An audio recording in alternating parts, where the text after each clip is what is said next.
Hi everyone, happy Friday. I hope your day is going well wherever you are in the world. Today I want to quickly talk about sleep hygiene, and why sleep matters for our health so much. Yesterday we did a carousel with several tips that you can incorporate into your life as far as getting better sleep is concerned. So you can head over to that post to see those quick and simple tips, and I'll also be recapping those for you today as well. So sleep is something that is extremely important, not only for our overall wellness, but also for healing. And that's something that we don't always think about. And so it's really vitally important actually for our sustainable wellness. It may appear that your body is still and inactive during sleep, but in fact, your body is working very, very hard. It's working to restock your supply of hormones. It's processing significant toxins in the body. It's repairing damaged tissue. It is generating white blood cells for your immune system and your immunity. It's eliminating effects of stress. So we're having that ability to rest and digest, and we're processing heavy emotions that we may have experienced. So it's really very important to get good restorative sleep. Unfortunately, we have sort of an epidemic of sleep disorders, from trouble falling asleep to staying to sleep to outright insomnia. So I want to take a look at how sleep works, and then give you a few quick tips on how you can improve your sleep quality. So sleep is ultimately a gift of the pineal gland, which is located in the middle of our skull and the inner brain. And following our circadian rhythm, that's that day-night rhythm, the pineal gland secretes melatonin, which is a neurotransmitter and a hormone. And it secretes this mostly in response to darkness. So you can see how some of our lifestyle choices may be impacting our ability for the pineal gland to actually secrete melatonin. So melatonin in turn then suppresses neurotransmitters and calms our mind, calms our body, and helps us to sleep. At the same time that melatonin is rising at night, our stress hormone cortisol should be going down. And if it's not, then you are going to have a hard time sleeping. We see this in a lot of different client populations, this impact that cortisol stays higher than it should. That could be due to chronic stress and other things like that. And then your body isn't making sufficient melatonin, or it's not secreting it in the right amounts for you to get good sleep. So we want to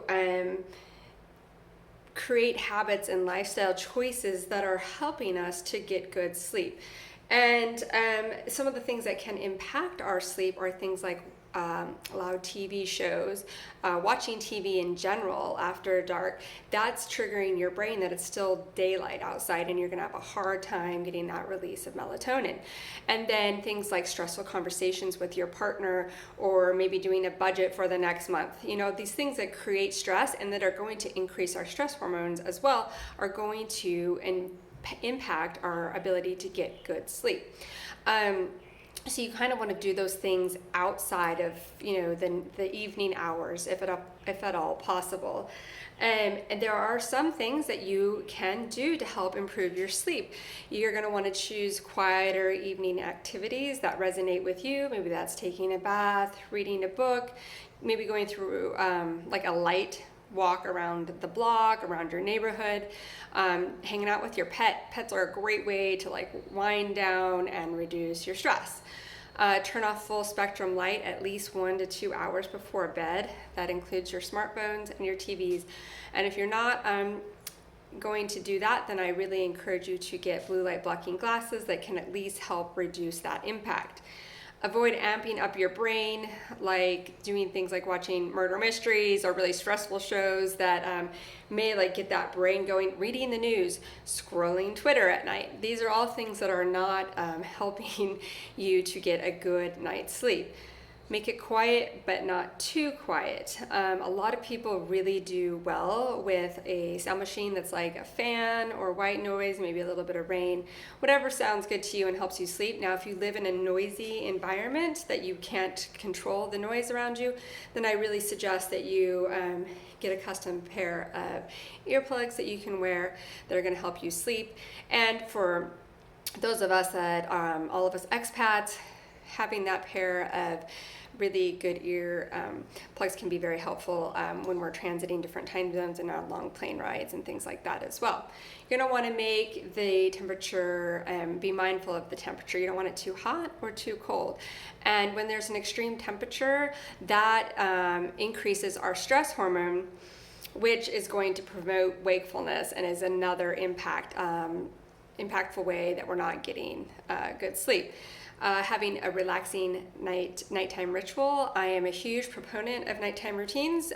Those of us with kiddos, we know how much they thrive on nighttime routines, and I really believe that adults thrive on a nighttime routine too. This may start with like, oh, I'm going to make myself a cup of tea.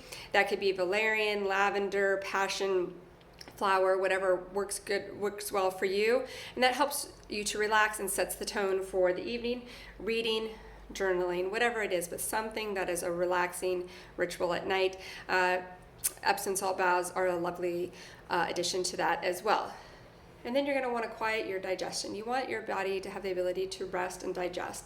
And this is a really powerful factor if you have restless sleep and insomnia. I really recommend not having food for at least 2 to 3 hours before bed, at least like a big full meal, because that will be problematic in helping you have a restorative night's sleep. So those are a few key ways that you can improve your sleep. Now you know a little bit about why sleep matters so much and how sleep works in your body. And if you would like to go ahead and get started on stressing less and relaxing more and getting a better night's sleep, I highly recommend that you go and download our guide, the Expat's Guide to Reducing Stress in 5 minutes or less, and get started on de-stressing, resting, and sleeping better tonight. We'll see you soon.